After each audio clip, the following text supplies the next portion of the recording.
NCERT class 12 maths सबसे पहला chapter relations and functions.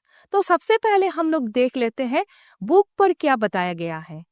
The concept of term relation in mathematics has been drawn from the meaning of relation in English language, according to which two objects or quantities are related if there is a recognisable connection or link between the two objects or quantities.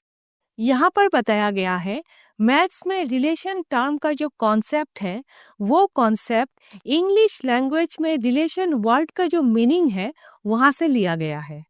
और इस concept के हिसाब से दो object या फिर quantity के बीच में रिलेशन है तब हम लोग बता सकते हैं जब दोनों ऑब्जेक्ट या फिर क्वांटिटी के बीच कोई भी कनेक्शन या फिर लिंक हो। ठीक है, बुक पर एक एग्जाम्पल दिए हुए हैं तो देख लीजिए। Let capital A be the set of students of class 12 of a school and capital B be the set of students of class 11th of the same school. Then some of the examples of relation from A to B are, यहाँ पर बताया गया है capital A class 12 के students के set है और capital B class 11 के स्टूडेंट्स के सेट है और दोनों सेट सेम स्कूल से है। क्लास 12 के स्टूडेंट्स और क्लास 11 के स्टूडेंट्स यहाँ पर सेम स्कूल से है। ये जो सेम स्कूल के नाम होंगे ये है दोनों सेट के बीच के रिलेशन। ठीक है, और भी रिलेशन होंगे दोनों सेट के बीच। हो सकते हैं क्लास 12 के बहुत स्टूडेंट्स के ब्रदर क्लास 11th में हो या फिर सिस्टर क्लास 11th में हो सकते हैं दोनों सेट के बहुत सारे स्टूडेंट्स एक ही सोसाइटी में रहते हो, एक ही बस में जाते हो, कुछ भी रिलेशन हो सकते हैं। ठीक है, बुक पर कुछ रिलेशंस के एग्जांपल्स दिए हुए हैं फ्रॉम ए टू बी। तो चलिए देख लेते हैं। सबसे पहला एग्जांपल देख लेते हैं। A comma B belongs to A cross B where A is brother of B. यहाँ पर एलिमेंट ए सेट से है और एलिमेंट बी सेट से है। A B belongs to A cross B. A cross B को कार्टेशियन प्रोडक्ट बोला जाता है। इस प्रोडक्ट के अंदर ए सेट के और बी सेट के दोनों सेट्स के एलिमेंट्स एज ए पेयर होंगे।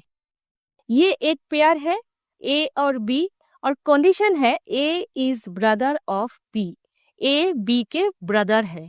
इस कंडीशन को सेटिस्फाई करके ये pair A cross B product के आउटपुट के अंदर है या नहीं। अगर ये pair A cross B product के आउटपुट के अंदर है तो फिर ए और बी के बीच में कोई रिलेशन है। मीन्स क्लास 12 के किसी भी स्टूडेंट्स के भाई क्लास 11th में है। अगर ए और B pair A cross B product के आउटपुट के अंदर नहीं है तो फिर ऐसा कोई भाई बहन क्लास 11th में और 12 में नहीं है। मीन्स ए और बी के बीच कोई रिलेशन नहीं है। ठीक है, नेक्स्ट एग्जाम्पल देख लीजिए। A comma B belongs to A cross B where A is sister of B. यहाँ पर कंडीशन है A is sister of B. A B के सिस्टर है।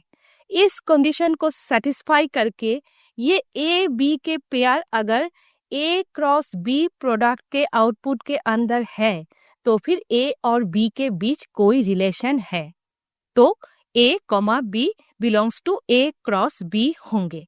थर्ड एग्जाम्पल देख लीजिए।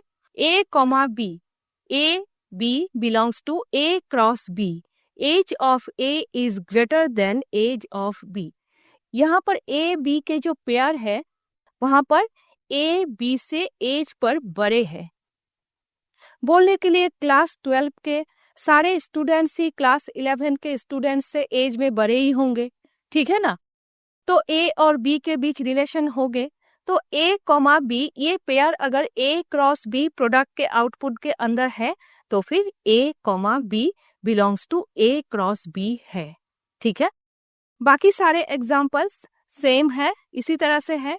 तो एक बात देखिए आप लोग, ए बी के पेयर अगर ए क्रॉस बी प्रोडक्ट के आउटपुट के अंदर है तो फिर ए और बी के बीच रिलेशन है। Means A, B belongs to R है। और अगर A, B के pair A cross B product के आउटपुट के अंदर नहीं है तो फिर A और B के बीच कोई रिलेशन नहीं है, तो A, B not belongs to R है। ठीक है, मैथ्स करने के समय आप लोगों को सब कुछ क्लियरली समझ में आ जाएंगे। यहाँ पर सिर्फ रिलेशन के इंट्रोडक्शन है और रिलेशन को कैपिटल R से डिनोट किया जाता है। ठीक है।